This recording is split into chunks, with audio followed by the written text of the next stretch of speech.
Police ಠಾಣೆಯಲ್ಲಿ ಪ್ರಿಯಕರಣ ಬಂಡವಾಳ ಬಯಲಾಗ್ತಾ ಇದ್ದಂತೆ ಆತ ಕಟ್ಟಿದ್ದಂತಹ ತಾಳಿಯನ್ನೇ ಕಿತ್ತೆಸೆದು ಯುವತಿಯೋರ್ವಳು ಪೋಷಕರ ಜೊತೆಗೆ ಮರಳಿ ತೆರಳಿರುವಂತಹ ಘಟನೆ ಚಿಕ್ಕಬಳ್ಳಾಪುರದಲ್ಲಿ ನಡೆದಿದೆ. ಪ್ರೀತಿಸಿ ಮದುವೆಯಾಗಿದ್ದಂತಹ ಜೋಡಿಯ ಕಾರು ಅಡ್ಡಗಟ್ಟಿದ ಪೋಷಕರು ಅವರನ್ನ ಪೊಲೀಸ್ ಠಾಣೆಗೆ ಕರೆದೊಯ್ದರು. ಈ ವೇಳೆ ಪ್ರೇಮಿಯ ನವರಂಗಿ ಆಟಗಳೆಲ್ಲ ಈಗ ಆರಕ್ಷಕರ ಮುಂದೆಯೇ ಬಯಲಾಗಿದ್ದು ಪ್ರಿಯಕರಣ ನಡೆ ಕಂಡು ಯುವತಿ ಬೆಚ್ಚಿ ಬಿದ್ದಿದ್ದಾಳೆ. ಈತನ ಸಹವಾಸವೇ ಸಾಕು ಅಂತ ಕೈ ಮುಗ್ದಿದ್ದಾಳೆ. ಗಂಗನಮಿದ್ದೆ ಬಡಾವಣೆಯ ನಿವಾಸಿ ಪೇಂಟ್ ಕೆಲಸಗಾರ ಸಂದೀಪ್ ಎನ್ನುವ ವ್ಯಕ್ತಿ ಚಿಕ್ಕಬಳ್ಳಾಪುರ ನಗರದ ಕಂದವಾರ ಬಡಾವಣೆಯ ಶ್ರೀಮಂತ ಕುಟುಂಬದ 18 ವರ್ಷದ ಯುವತಿಗೆ ಗಾಳ ಹಾಕಿದ್ದ. ಆಕೆಯ ಜೊತೆ 2 ದಿನಗಳ ಹಿಂದೆ ಎಸ್ಕೇಪ್ ಆಗಿದ್ದ. ಚಿಕ್ಕಬಳ್ಳಾಪುರ ಜಿಲ್ಲೆಯ ಚಿಂತಾಮಣಿಯ ದೇವಸ್ಥಾನವೊಂದರಲ್ಲಿ ಆಕೆಗೆ ತಾಳಿಯನ್ನ ಕಟ್ಟಿದ್ದ. ಬಳಿಕ ಈ ಜೋಡಿ ಕಾರಿನಲ್ಲಿ ಚಿಕ್ಕಬಳ್ಳಾಪುರಕ್ಕೆ ಬರ್ತಾ ಇದ್ದಾಗ ಜಿಲ್ಲೆಯ ಶಿಡ್ಲಘಟ್ಟ ನಗರದಲ್ಲಿ ಯುವತಿಯ ಪೋಷಕರು ಇವರ ಕಾರನ್ನ ಅಡ್ಡಗಟ್ಟಿದ್ರು. ಮಹಿಳಾ ಠಾಣೆಗೆ ಮಗಳು ಮತ್ತು ಆಕೆಯ ಪ್ರಿಯಕರನನ್ನ ನೇರವಾಗಿ ಕರೆದುಕೊಂಡು ಬಂದಿದ್ರು. ತಾವು ಮದುವೆ ಮಾಡಿಕೊಂಡಿದ್ದು ತಮ್ಮ ಪಾಡಿಗೆ ತಮ್ಮನ್ನ ಬಿಡುವಂತೆ ಈ ವೇಳೆ ಜೋಡಿ ಪೊಲೀಸರನ್ನ ಕೇಳಿಕೊಂಡಿತ್ತು. ಅಷ್ಟರಲ್ಲೇ ಸಂದೀಪನ ಒಂದೊಂದೇ ಪ್ರೇಮ ಪ್ರಕರಣಗಳು ಬಯಲಾಗಿವೆ. 2024ರಲ್ಲಿ ಚಿಕ್ಕಬಳ್ಳಾಪುರ ತಾಲೂಕಿನ ನಾಯಕನಹಳ್ಳಿ ಗ್ರಾಮದ ಅಪ್ರಾಪ್ತಿಯನ್ನ ಪ್ರೀತಿಸ್ತಾ ಇದ್ದಂತಹ ಸಂದೀಪ್ ಆಕೆಯನ್ನ ಮದುವೆ ಮಾಡಿಕೊಂಡಿದ್ದ. ಪ್ರಶಾಂತ್ ನಗರದಲ್ಲಿ ಮತ್ತೋರ್ವ ಮಹಿಳೆಗೆ ವಂಚನೆ ಮಾಡಿದ್ದು ಬೆಂಗಳೂರಿನ ರಾಮಮೂರ್ತಿ ನಗರ ಪೊಲೀಸ್ ಠಾಣೆಯಲ್ಲಿ ಈತನ ವಿರುದ್ಧ ಪೋಕ್ಸೋ ಪ್ರಕರಣ ಕೂಡ ದಾಖಲಾಗಿರುವುದು ಕೂಡ ಗೊತ್ತಾಗಿದೆ. ಇವುಗಳ ಜೊತೆಗೆ ಸಾಕ್ಷಿ ಎಂಬಂತೆ ಸಂದೀಪನಿಂದ ಮೋಸ ಹೋಗಿರುವಂತಹ ಅಪ್ರಾಪ್ತಿಯೇ ಠಾಣೆಗೆ ಬಂದು ಆತನ ಇತಿಹಾಸವನ್ನ ಬಿಚ್ಚಿಟ್ಟಿದ್ದಾಳೆ.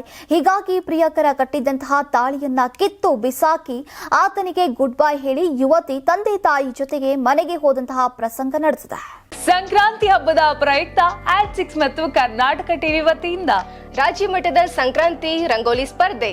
ಕಾರ್ಯಕ್ರಮದ presenting sponsor Saptagiri NPS university. Associate sponsor Jeeni slim. Jeeni ಮನೆಯಲ್ಲಿದ್ರೆ ನೀವು ಸ್ಲಿಮ್ ಆಗೋದು ಗ್ಯಾರಂಟಿ.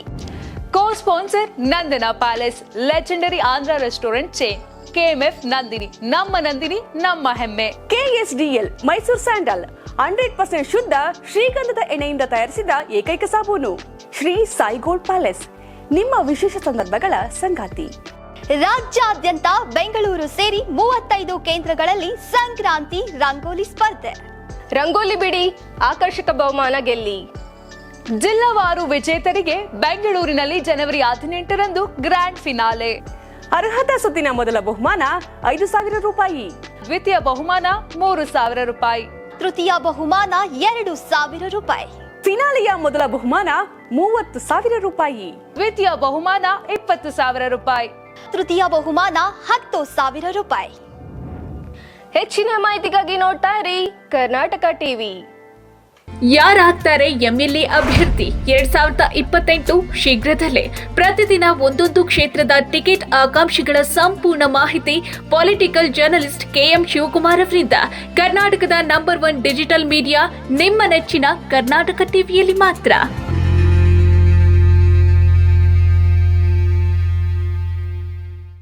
ನೀವು ಸಣ್ಣ ಆಗ್ಬೇಕಲ್ವಾ? ಅದು ಒಂದು ಉತ್ತಮ ಆಹಾರದಿಂದ ಸಣ್ಣ ಆಗ್ಬೇಕಲ್ವಾ? ಪ್ರತಿದಿನ ನಮ್ಮ ಜೀನಿ ಸ್ಲಿಮ್ ನ ಯೂಸ್ ಮಾಡಿ ಯಾವುದೇ ಸೈಡ್ ಎಫೆಕ್ಟ್ ಇಲ್ದಂಗೆ ನೀವು ಸಣ್ಣ ಆಗ್ತೀರಾ.